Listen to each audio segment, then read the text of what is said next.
Hello, welcome to video number 1 in my Chameleon Twist to Any Percent tutorial series. In this video we'll be going over the basics as well as slingshotting, which is one of the most fundamental techniques to learn for the speedrun. One note kind of before we get into this is that you want to play this game on the Japanese version. It is faster and is also better in a lot of ways, such as the chameleons look better in this version.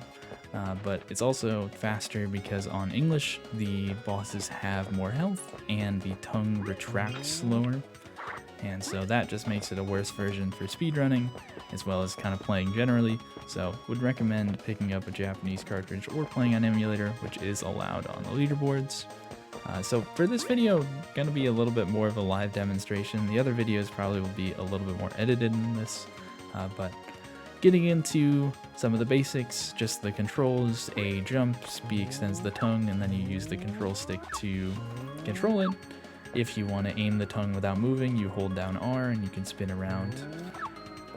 And then Z on the ground does a vault.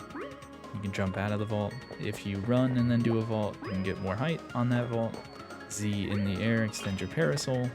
And then the C buttons control the camera. C right and C left are not useful at all, but C down might be useful at times to zoom out to see something. But this might incur some lag, so I would say generally don't zoom out too much, but you can do it on occasion to just look at something you wouldn't be able to see otherwise.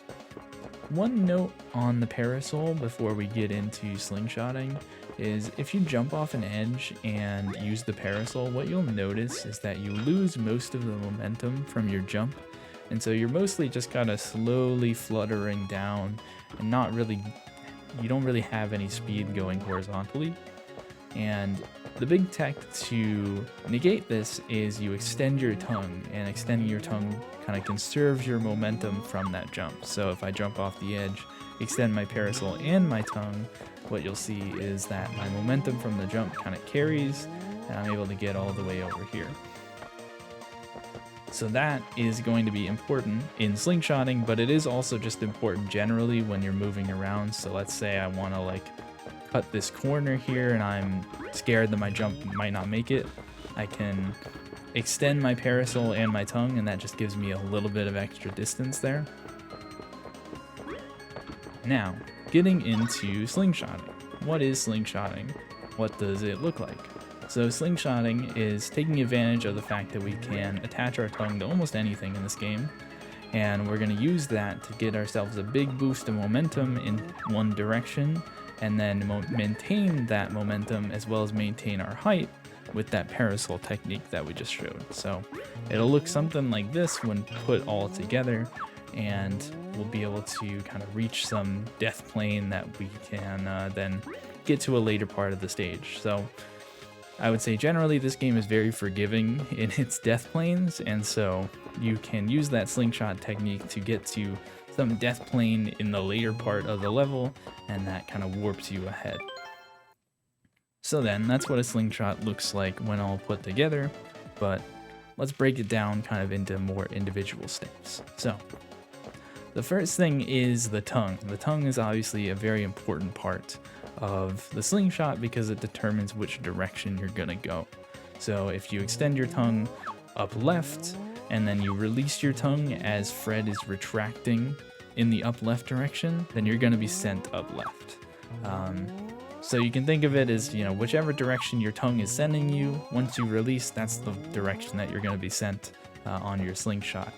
And so generally what you're going to want to do is extend your tongue first in the direction that you want to go, and then extend it back to whichever platform that you're jumping off of. And this looks different depending on where it is, but for this, let's say we want to do a slingshot straight up left. This isn't quite the angle we would do on this first slingshot, but we can get into that in the Skyland video. But let's say we want to slingshot straight up left. So we can extend our tongue straight up left at first, and then extend it back towards the platform, and then we want to attach it there. And so we can just kind of practice that a few times without jumping. It's kind of making sure that that tongue shape comes back to the platform, and it extends initially in the direction that we want to go. Then the next step would be incorporating a jump. And what you can do is you can jump and then just extend your tongue. I would say generally what's recommended for slingshotting is jumping and extending the parasol and then doing the tongue shape. And that just allows you a little bit of extra time to extend that tongue to make sure that you don't dip below the platform that you're jumping off of. But not completely necessary. You can just send it and jump, but I would say most of the time you want to just kind of parasol, then extend your tongue. So that's the next thing you want to practice, is just kind of jumping off the ledge and then extending your tongue up left and then back to the platform. I forgot to say this, but once you make the tongue shape, you want to drop the parasol by releasing Z. Just kind of like this, doing that a few times, just making sure that it connects back to the edge. Whichever direction it goes, it doesn't matter after the initial direction. You just want that initial direction to be in the direction that you want to go, and then make sure that you get back to the platform. So then the next step is actually getting that momentum from releasing the tongue. So